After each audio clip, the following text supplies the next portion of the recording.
Welcome back to Unapologetically Woman. We're celebrating phenomenal women all across Kentucky who make no apologies for their perspectives or the impacts that they're making in the community.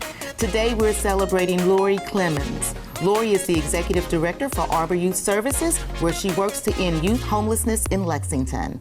Unapologetically Woman, Lori Clemons, that's you. That's me, I think. Yeah, I am positive it's you. When you were a young student at the University of Kentucky, trying to get a degree in family sciences. Sciences, did you think you would be the Executive Director of Arbor Youth Services? Oh, heavens no. And the funny story about that is I changed degrees so many times. Like I actually was pursuing an education degree and stopped just short of student teaching because I was like, this is not what I'm wanting to do. And I went through every college in UK and just looked at every major, and then under the College of Ag, found these family sciences, and it's like nonprofit. And when I was like, okay, first of all, there's nothing about agriculture that would have pulled me in. Right. And it just finally everything clicked. And then knew I'd be able to then work with people, serve people. But now to be executive director, that was never on my radar. I always tell my friends now, I always say I was a solid number 2. Never looking to be number 1 at anything. And so it's been a journey, and it's been a challenge, but super exciting. I know that the work can be really challenging, especially in the field that you work in. What do you do to keep that energy up? Oh, goodness. So I surround myself by a great support system because on hard days, then I need to reach out to them and just be like, okay, today sucked. And fortunately, what usually works, like even when I'm like, okay, this job is a lot, or like the burden of everything starts to weigh on me, then I get the moments with the kids at either shelter, like whether it's playing Uno or just a 2-year-old going like, hey, pick me up, right? And so, and in those moments, I'm like, oh my goodness. And it never fails that they seem to happen when I need it. And that just keeps me going and keeps me motivated. And I always tell people, you know, they always say like, oh my gosh, I'm sure everything you see, the stories you hear are just devastating. And they could be debilitating, but for me, it's those hard stories that do motivate me because I hope that I can change something so another child doesn't have that same story. And then, but you also get to see the upside of it, of when hope and opportunity comes together. Absolutely. So it's like when you have a child that then, you know, we find a family person that can take them in, or, you know, a fictive kin that they can find that home in, or the 18 to 24-year-olds that have been defeated by life, and then to hear them say like, I'm not giving up, I still have hope. And you see that, or that moment of, you know, they're currently experiencing homelessness and then they're moving into their first apartment. And so those moments are super exciting. And I'm a crier, so it always makes me cry. But it's those celebratory moments that it's funny because I'm not sure which motivates me more, right? The sad, like, oh my gosh, because I don't want this to happen again, or the celebratory moments. And so I feel like it's a balance, and I always tell kids when I meet them that your past doesn't define your future. Right. And so when you see that, and again, they're like, okay, they're tunnel focused, right? And they only know what's happening then. And so in those moments when they get the job, or they get the apartment, or they find a family to take them in, then you see that hope, and they realize, okay, my future doesn't have to look like my past. And do you guys have a hard time finding families that willing to take the kids in? So for Arbor, how does that work? Right, so for Arbor Youth, with our minors, our children under 18 at our shelter, we don't do the placements. So whether they've come to us and their family's experiencing homelessness, so then we'll come alongside the parent or the guardian, if they don't already have a caseworker somewhere trying to help them. And then other kids that have been pulled out of their homes and either going into foster care or in between foster care, we don't try to find those placements. We're just providing that safe space until the permanent situation can be determined. And so what we see, and it's hard, is the older the youth, the longer they're likely with us, the more harder it is to find somebody to take them in. You know, families are always wanting babies and toddlers, but as soon as you say a 13-year-old, a 16-year-old, and understanding like all teenagers are a lot, right? Much less than teenagers who have had trauma. Right, and if they're with us, they are in their probably the worst moment of their life, not even having any clue where they're going next. And so I always tell people when they're like, what can we do as a community? And it's like, if you think big picture, we need foster homes that are open to teenagers, that more and more, and willing to know that it's not going to be easy, but they need the love more than anything else. So what do you think we can do before having more homes, that take teenagers, yes, but what can we do to stop it in the beginning? Anything you think? Oh gosh, that's where I think it's so hard. I think families need support. I think, the state has been trying to do that with, family first and working on that. But because by the time they've come to us, it's almost too late, right? Not too late to change the story, but it's like, okay, the kid's going to have to come out of the home, or, the family is experiencing homelessness, and like staying in the car is worse than separating from their kids. And I respect that parent, because I can't imagine, I don't have children, but I can't imagine being able to have to choose to separate from myself, so my kids at least have that warm place, that safe place where all their needs can be met, while I'm, as a guardian, trying to figure out where am I going to stay, what am I going to do. And that time frame often takes a little longer, because as we know, affordable housing is hard to come by. So once that family is experiencing homelessness, they're in limbo until they figure that out, whether that's, securing a job and then finding a rental and all of that, all while knowing your child is elsewhere. But we do work really closely with families in those situations, and we encourage them, hey, come have dinner with them, help with bedtime. Like, we keep them involved to as much as they want to be involved, and respect that it's a hard situation for everybody. And so one of the myths that's out there is that these are bad people that are homeless. Right. I mean, most people, I feel like, are probably 1 or 2 paychecks away from homelessness. We see, a lot of people are like, oh, it's, mental illness or addictions, and, all of that's a factor. But at the same time, all it takes is one unexpected tragic event, or even not even tragic, as in, oh, you get laid off and you got severance, like, oh, I'll find another job. Well, especially the way costs are now, like, if you're getting a minimum wage job, you're not even able, at this point, you can't even buy a thing of eggs. I just thought about it the other day. I was like, oh my gosh, this pack of eggs is $7.25. And I literally thought, this is minimum wage. And so how do we expect families to provide when, as a country and as a state, we're not understanding the cost of living and expecting people to still manage? Well, because we're talking about regular, everyday people just like me and you. Yes. And I tell people, it's interesting. I think the greatest poverty is a lack of social capital. What do you mean by that? So not having that support system, that couch to land on, or that extra room, or that guardian that says, okay, hey, it doesn't matter that you're now 23, something happened, you lost your job, come stay, right? I spent a year abroad as a missionary, and when I came back, I found myself doing a year of service with AmeriCorps, and at that point, I had rented out my house, I had owned my house, and I was like, I can't afford my mortgage as an AmeriCorps person, so I was like, I'll find a rental. Okay, first of all, that was now 10 years ago, and that was really hard, and I had a friend that was like, hey, you can stay in our extra room, doesn't matter how long.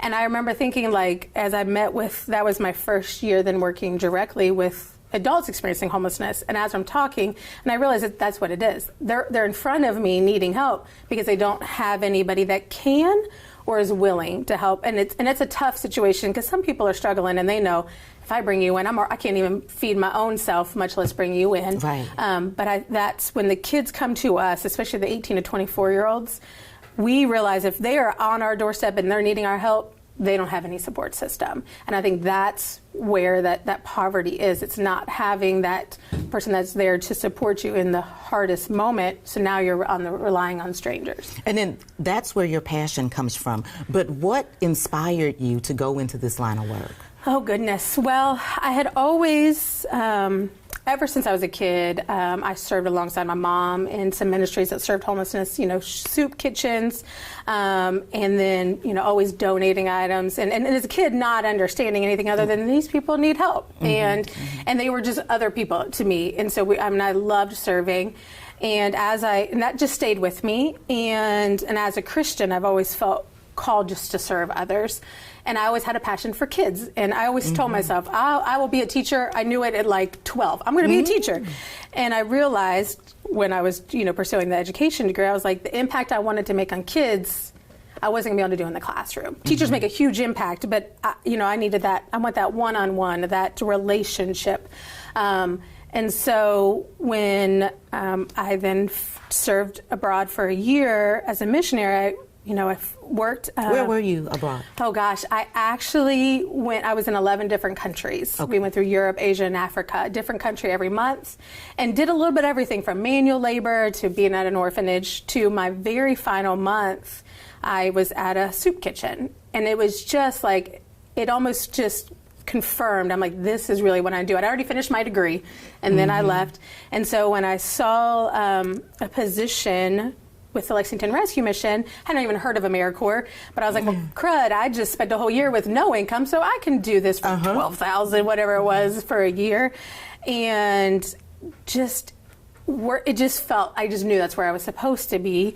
And I told myself I'd stay there until I retired. And I was familiar with Arbor Youth Services, had worked alongside some of them while at Lexington Rescue Mission, and they found themselves looking for an executive director. And a friend of mine, a professional acquaintance, served on their board and reached out and was like, hey, I think you should consider throwing your name in the ring. And I'm like, I don't think so. Like, I'm good number 2, right? I'm like, that's a lot. And so, but then after a lot of prayer, I was like, you know what, and I also realized I can sit in my comfort, right? Like, I knew my job backwards, forwards. Everybody would be like, oh yes, call Lori. She'll know what to do. She'll handle it. And I'm like, this is easy. I slept, eat, breathed it. So the idea of then like branching out and challenging myself was really scary. And I realized that was the hesitation. But you did it anyway. I did. So I went for it.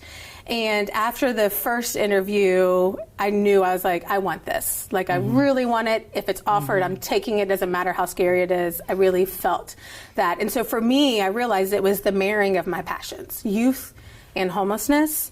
And I always tell people, I realize now, we talk about homeless intervention. What more intervention is there than intervening when they're youth so they don't experience it as adults? Right. Studies show kids that experience homelessness as kids are more likely to as adults. So I want to change that. I want to change their narrative. I want to help them change their own narrative and just walk alongside them and just remind them that their lives do matter and that they do have a much brighter future. Well, and that's not the only thing that you're involved in. Right. You're involved in the NAACP. Why? Yes. Gosh, simply Micah 6:8. We're called to do justice, right? Love mercy, walk humbly. And I think as we see it in adults and in youth, there is this disparity. There is a lack of equity. African American children shouldn't, and even adults shouldn't experience homelessness at a greater rate than their white peers. And then beyond How much of it do homelessness. you think is systemic? Oh my gosh, I think so much of it. I think we have I think our history is founded on this, and it's one thing to be like, okay, we said it. Oh, it's disproportionate rates. Okay, well, what are we doing? What are we doing to address this? I think we try to. Systems are created, especially at the federal level, to everything be fair. Well, in reality, it hasn't been fair this whole time. So it's that I always see that image of, there's equality versus equity, and you have the people standing and they're like, okay, they're not all on the same levels because they don't have the same foundation. And that's not because of them. That's because of the system that has already disenfranchised them. So how do you blend the work that you do with the NAACP and the work that you do at Arbor Youth Services? Or does it align or intertwine?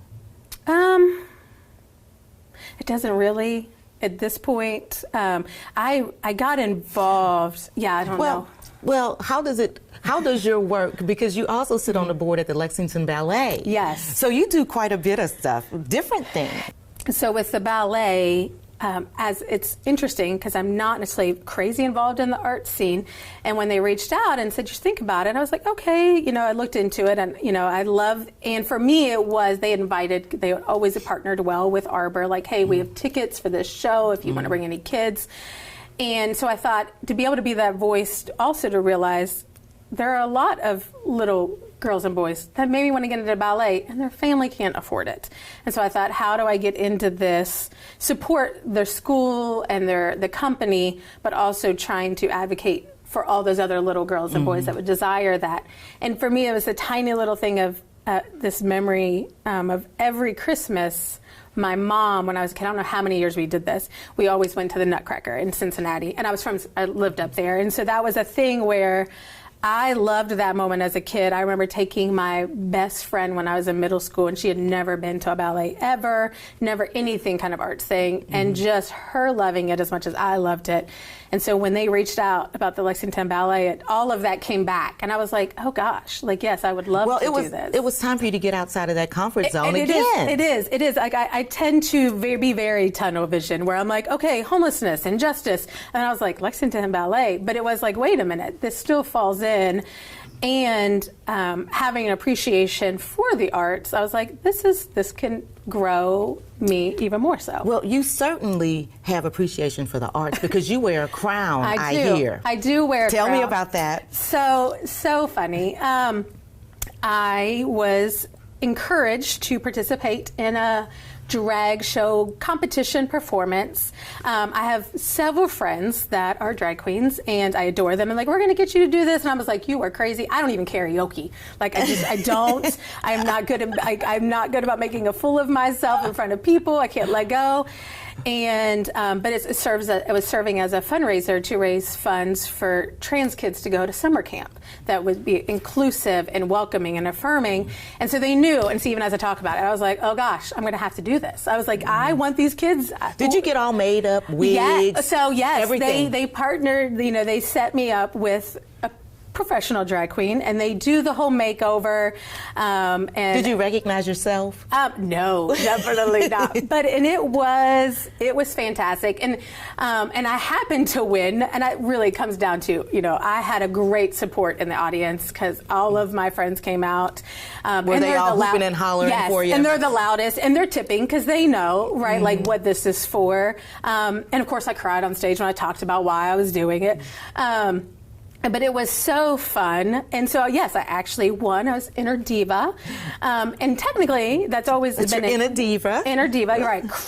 Crown, sash, all the things. Which actually meant I had to perform again. Which I was like, this was supposed to be a one-time thing. I have got to go next time. I've got to see it. Well, and so every year they have this competition. Well, and so then you have to step down, right? You have to perform again, pass on the crown.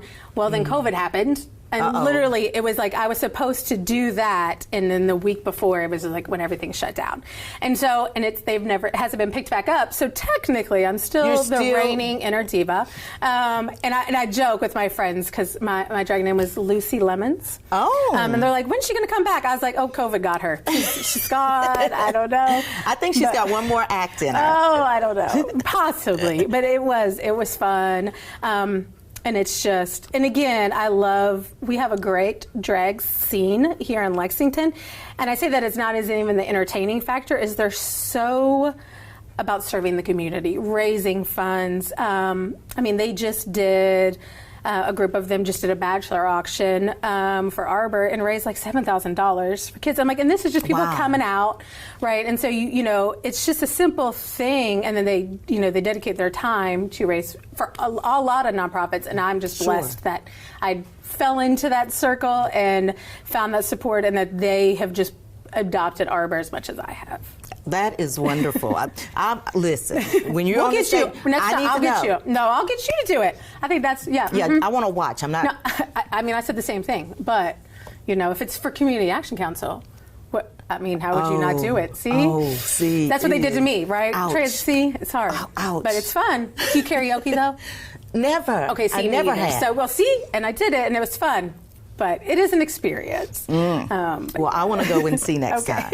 We could sit here forever, but before we go, I want you to give some words of encouragement to young girls or young women who might be looking at you and thinking, gosh, I'd really like to end up where she is. Oh, goodness. What do you say? I say stay confident in yourself. I think that was a hard thing as I was young. Always lacked the confidence, and even saying like, oh, I'm a number 2. Like, who says that? Like, you strive for more. Don't be afraid of being outside your comfort zone and challenging, because in that discomfort and in those challenges you grow. Don't let anyone define you or put you in a box or limit you. I think it's easy as females to kind of get stuck in that and think it looks one way. Like, every path should be unique, and if you stay true to yourself, then you know you're on the right path, and don't let anybody dissuade you. Thank you so much. Thank you. You guys heard it from Lori Clemons today. You don't have to be number 2 when you can actually be number 1. Continue to watch us as we celebrate other phenomenal women just like Lori who are in Kentucky making changes. I'll talk to you soon.